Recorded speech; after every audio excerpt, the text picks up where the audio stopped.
ታሪክን ወደ ኋላ መመለስ አንችልም። ነገር ግን ከታሪክ መማር ሙሉ በሙሉ በእጃችን ላይ ያለ እድል ነው። ሀገራችን ኢትዮጵያ በረጅም ዘመን ጉዞ ውስጥ ብዙ ውጣ ውረዶችን፣ የደስታና የፈተና ቀናትን አሳልፋለች። ነገር ግን በቅርብ ታሪካችንም ሆነ ዛሬ ላይ ቆመን ስንመዝነው አንድ በግልጽ ያየነውና ማንም ሊክደው የማይችለው እውነት አለ።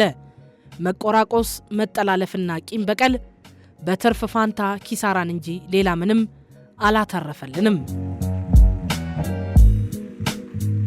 ጠብና ግጭትን ብዙ ጊዜ ሞክረናል። እርስ በርስ መገፋፋትና አለመደማመጥን በተግባር አይተናል። ውጤቱ ምን ሆነ? የንጹሐን እንባ፣ የንብረት ውድመት፣ የኢኮኖሚ መላሸቅና የትውልድ መበታተን ነው። ይህ የታሪክ ምዕራፍ አሁን ይበቃናል። ግጭት አውዳሚ እንጂ አልሚ እንዳልሆነ ለመረዳት ከዚህ በላይ ምስክር አያስፈልገንም። ጠብና መቆራቆስ አያዋጣንም፣ አላዋጣንምም።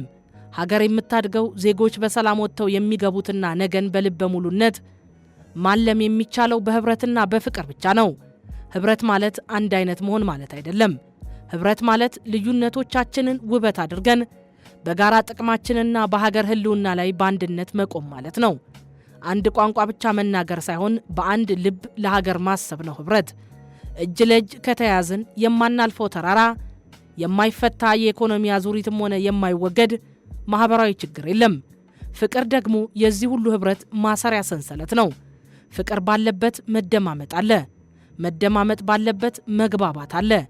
መግባባት ባለበት ደግሞ ልማትና እድገት በራሳቸው ጊዜ ይጸናሉ። ጥላቻ ሀገርን የሚያፈርስ መርዝ፣ የሰላማችን እሾ፣ የልጆቻችንን ተስፋ የሚቀማ መሆኑን በተግባር አይተነዋል። ለጥላቻ በር በከፈትን ቁጥር የምናተርፈው የንጹሐንን ደም፣ የእናቶችን እንባና የሀገርን ውድመት ብቻ ነው። ስለዚህ ቆመን ከቤት እስከ አደባባይ፣ ከግለሰብ እስከ ማህበረሰብ በጋራ የምናስተጋባው አንድ ትልቅ ድምፅ አለ። ለጥላቻ፣ ለክፋት፣ ለቂምና ለጠብ የመጨረሻው ምዕራፍ አሁን ይሁን። ይበቃናል። አንገፋፋ፣ አንጠላለፍ። ይልቁንም የጥላቻን ግንብ አፍርሰን የሰላምን ድልድይ መገንባት አለብን የሚል ነው።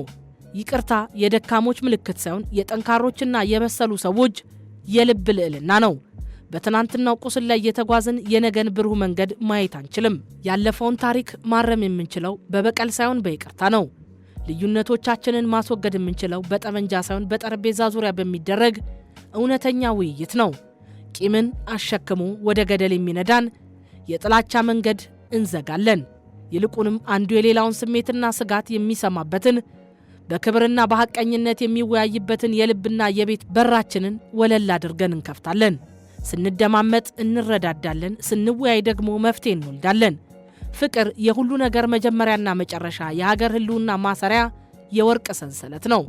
ህብረት ደግሞ ልዩነቶቻችንን ውበት አድርገን በአንድነት የምንቆምበት የጥንካሬያችን ምሰሶ ነው። ዓለም በእውቀትና በልማት ወደፊት እየተምዘገዘገች ባለችበት በዚህ ዘመን እኛ ወደ ኋላ እንድንቀር የሚያደርገንን መከፋፈል አሽቀንጥረን እንጥላለን። አንዳችን ለአንዳችን ደህንነት፣ ለአንዳችን እድገትና ኩራት የምንቆምበትን የፍቅር መንገድ እንመርጣለን። ከግል ጥቅም በላይ የሀገርን ሰላም፣ ከቡድን ጩኸት በላይ የጋራ ህብረትን እናስቀድማለን።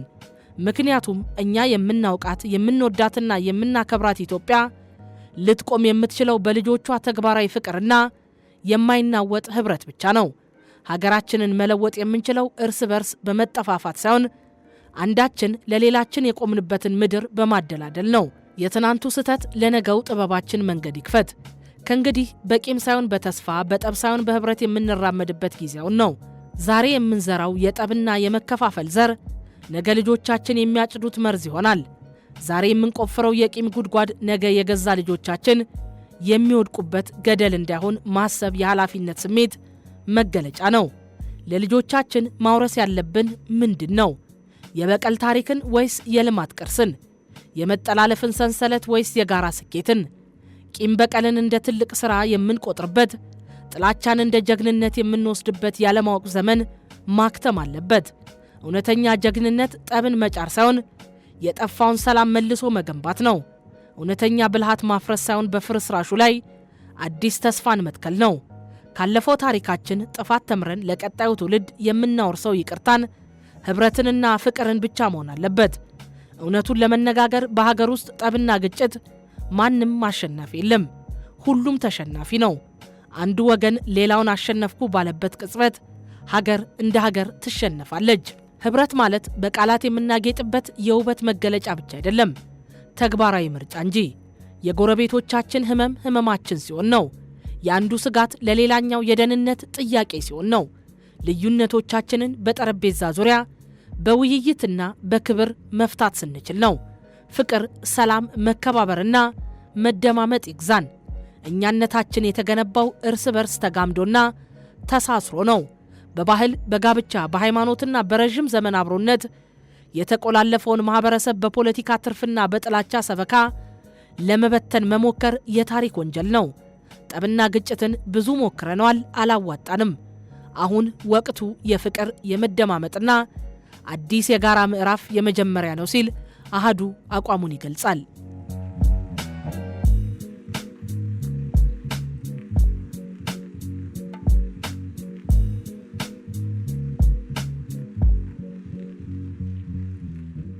ይህች ሀገር የሁላችንም የጋራ ቤት ናት። ቤትን ደግሞ በማፍረስና በመናቆር ሳይሆን በፍቅርና በደግነት ነው የምናሞቀው። እስቲ ቆም ብለን እናስተውል። እስከ ዛሬ ያተረፍነው ቁስልና የከፈልነው ዋጋ አልበቃንም? ከጠብ ማዕበል ጀርባ የሚያተርፈው ወና ሜዳና የባከነ ትውልድ ብቻ መሆኑን ለማወቅ ሌላ ምን ምስክር ያስፈልገናል? እርስ በርስ መወነጃጀሉን፣ አንዱ ሌላውን የመግፋት አባዜንና የጥላቻን ፖለቲካ አሽቀንጥረን የምንጥልበት ወሳኝ የታሪክ ምዕራፍ ላይ እንገኛለን። ልዩነት የጥፋት ሰበብ ሳይሆን የተፈጥሮ ውበት ነው። በጠረጴዛ ዙሪያ ተቀምጦ አይን ለአይን ተያይቶ በሐሳብ ተሟግቶና ተከባብሮ መለያየትን የመሰለ ስልጣኔ የለም። ክብር ማለት የራስን ሐሳብ በጉልበት መጫን ወይም የሌላውን ድምፅ በጩኸት ማጠልሸት አይደለም። እውነተኛ ክብርማ የሌላውን ሰው የመደመጥ መብት ማክበር፣ በውስጡ ያለውን ሰብአዊነት ማወቅና ለሐሳብ ልዕልና ዕውቅና መስጠት መቻል ነው። በጠረጴዛ ዙሪያ ተቀምጦ ለመወያየት እጅ መዘርጋት በፍጹም የሽንፈት ምልክት አይደለም። የፍርሃት ወይም የእጅ መስጠት አዋጅም ሊሆን አይችልም። ይልቁንም ያ አርቆ የሚያይ ታላቅ የልብ ብስለት፣ የሊቆች ጥበብና የማይናወጥ የእውነተኛ ሀገር ፍቅር መገለጫ እንጂ። ምክንያቱም እኛ ፊት ለፊት ተቀምጠን ስንወያይ ለዓመታት የተከማቸው የጥላቻ በረዶ ይቀልጣል። በግልጽነት ስንወያይ የጥርጣሬና የፍርሃት ጥቅጥቅ ያለ ጭጋግ ይወገዳል። በአርቆ አስተዋይነት ስንወያይ ለሰላማችን የሚበጁ ዘላቂ መፍትሄዎች ልክ እንደ ንጋት ፀሐይ በራሳቸው ጊዜ ፍንትው ብለው ይገለጣሉ። መሳሪያዎች ዝም ሲሉ የሰው ልጅ ልብና አእምሮ መናገር ይጀምራሉ። የመሳሪያዎች ድምፅ ሁልጊዜም ጫጫታ ነው የሚያወጡት። ያ ጫጫታ ደግሞ አእምሮን ያደነዝዛል፣ ልብን ያደክማል። የጥይትና የብረት ድምፅ በረገገበትና በጮኸበት ስፍራ ሁሉ የሰው ልጅ ማገናዘብ፣ ማመዛዘንና በነጻነት ማሰብ አይችልም። ምክንያቱም የጦርነት ድምፅ ፍርሃትን፣ ቁጣንና የበቀል ስሜትን ብቻ ነው የሚጋብዘው። መሳሪያዎች ዝም ሲሉ ግን ያ አስፈሪ ጩኸት ይቆምና ታላቅ ጸጥታ ይሰፍናል። ያኔ ነው እንግዲህ የሰው ልጅ ቆም ብሎ ማሰብ የሚጀምረው። ያኔ ነው አእምሮ ከእልህ ወጥቶ ወደ ማስተዋል የሚመለሰው። ብረት ሲቀመጥ በምትኩ ብዕርና እውቀት ስራቸውን ይጀምራሉ። መሳሪያ በእጃችን ላይ ባለ ጊዜ ልባችን ይደነድናል። ሌላውን ወገን እንደ ጠላት እንጂ እንደ ወንድምና እህት ማየት ያቀተናል። ነገር ግን መሳሪያዎች ሲቀመጡ የልብ በሮች ይከፈታሉ። ልብ መናገር ሲጀምር ይቅርታን ይሰብካል፣ ፍቅርን ይዘራል፣ አብሮነትን ያጸናል። ጥላቻ በሰይፍ አይጠፋም። ጥላቻ የሚጠፋው መሳሪያዎች ዝም ብለው ልብ በፍቅር መናገር ሲጀምር ብቻ ነው። በጠረጴዛ ዙሪያ ተቀምጠን እንዴት አብረን እንኑር፣ ልዩነቶቻችንን እንዴት በሰላም እንፍታ፣ ለልጆቻችን ምን እናውረስ ብለን እንድንጠይቅ የሚያደርገን የበሰለው የአእምሯችን ድምፅ ነው። ታሪክንና ስልጣኔን የገነቡት ታላላቅ ሀገራት ሁሉ ወደ እውነተኛ እድገት የመጡት መሳሪያን በማንገብ ሳይሆን መሳሪያን ጥለው በአእምሮ ዕውቀት፣ በሳይንስና በልማት ላይ መዋለ ንዋያቸውን ማፍሰስ ሲጀምሩ ነው። መሳሪያዎች ዝም እንዲሉ ማድረግ የሽንፈት ምልክት አይደለም። ይልቁንም የሰው ልጅ ወደ እውነተኛ ማንነቱ፣ ወደ ልብ አርማነቱና ወደ አእምሮ የበላይነቱ የተመለሰበት የታላቅነት መገለጫ ነው። ከብረት ጩኸት ይልቅ የሰው ልጅ የልብና የአእምሮ ድምፅ የሚያሸንፍባት ሀገር እንድትኖረን ሁላችንም የበኩላችንን እንወጣ። ሀገራችንን ልንለውጥና ልናሳድግ የምንችለው እርስ በርስ በመጠላለፍ ሳይሆን አንዱ የሌላውን እጅ ይዞ ወደፊት መጓዝ ሲችል ብቻ ነው። የትናንቱ ስህተት ለነገው ጥበባችን መሰረት ይሁን። ቂምንና ጠብን ትተን በፍቅርና በህብረት የምንራመድበት አዲሱ ብሩህ ምዕራፍ ዛሬ ይጀምር ሲል አሃዱ አጽንኦት ይሰጠው ይላል።